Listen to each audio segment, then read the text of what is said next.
너무 열심히 살다가 건강이 크게 나빠지는 사람들에 대한 이야기를 들어보셨을 거예요. 성공을 위해서, 빚을 갚기 위해서 잠을 줄여가며 일을 하고 결국 건강이 점점 나빠지는 사람들이 많습니다. 건강이 나빠지는 이유는 정말 다양하지만 그중 대표적인 원인이 수면입니다. 잠을 너무 적게 자면 건강이 나빠진다라고 하는 연구들이 정말 많이 보고되고 있는데, 사실 수면이라는 게 굉장히 개인 차이가 많기 때문에 어떤 사람들은 6시간만 자도 충분하고 어떤 사람들은 9시간을 넘게 자야 충분한 사람들도 많습니다. 실제로 한 연구에서는 개인에게 필요한 최적의 수면 시간을 알아내기 위해 평균 7시간 정도 수면을 취하는 20대 성인 남성 15명을 대상으로 2주 동안 실험을 진행했는데요. 연구 결과 15명 중 2명을 제외한 13명은 최적의 수면 시간보다 조금 짧은 수면을 취한 것으로 발견됐습니다. 그리고 이들이 최적의 수면 시간을 지켰을 때 당 대사 기능이나 갑상선 관련 기능, 스트레스 관련 기능 등 수많은 기능들이 개선되는 걸 볼 수 있었습니다. 만약 계속해서 최적의 수면 시간보다 적은 시간을 자게 되면 어떻게 될까요? 이걸 전문 용어로 수면 부채가 쌓인다고 이야기를 합니다. 즉, 빚이 쌓인다는 거죠. 기본적인 생활을 유지하기 위해 돈이 필수적이고 돈이 부족하면 빚을 지게 되는 것처럼 수면 또한 마찬가지로 부족한 수면만큼 빚이 쌓이게 됩니다. 그래서 최적의 수면 시간에서 매일 1시간씩 부족한 수면을 취하게 되면 일주일에 수면 부채가 7시간씩 쌓이게 되는 거죠. 그러면 지금 두 가지 의문이 드실 거예요. 하나는 최적의 수면 시간을 어떻게 알아내는지, 그리고 수면 부채가 그렇게 많이 쌓인다면 한 달이면 수십 시간이 쌓이고 1년이면 수백 시간이 쌓이게 되는데 왜 지금 사는데 딱히 지장은 못 느끼는 건지. 일단 첫 번째 의문에 대해서 알아보자면, 사실 최적의 수면 시간은 환경이 통제되는 실험 상황이 아니라면 개인은 대략적인 추정을 통해서 알아내는 수밖에 없습니다. 예를 들면 오늘 몇 시부터 몇 시까지 총 몇 시간을 잤는데 이 정도 자니까 내 개운함이나 컨디션이 10점 만점에 7점이구나, 이런 식으로 계속 기록하다 보면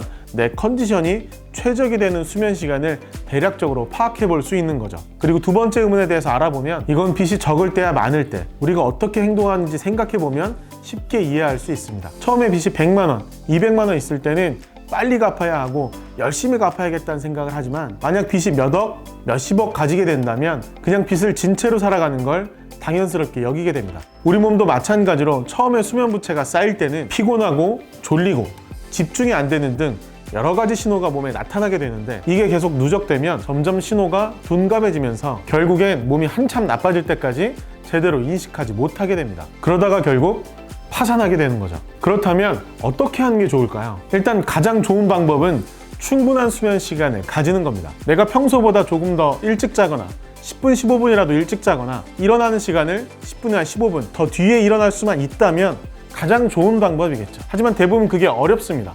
그래서 평소에 만약에 못 잔 시간이 조금씩 있다면 주말에는 적어도 충분히 그 시간만큼 자는 것을 추천드립니다. 하지만 주말도 바쁘고 평일도 바쁘고 도저히 충분한 수면 시간을 확보하기 어렵다면 차선책으로 수면의 질을 높이는 것도 굉장히 좋은 방법입니다. NSF에서는 자는 도중에 깨지 않고 금방 잠에 들면 수면의 질이 높다고 이야기하고, 자다가 자주 깨고 잠에 드는 시간이 길게 있어야 한다면 수면의 질이 낮다고 이야기하고 있습니다. 한마디로 금방 잠에 들고 도중에 깨지 않게 만들어주면 수면의 질이 극대화되면서 적은 수면 시간으로도 최대한의 수면의 질을 확보할 수 있게 되는 거죠.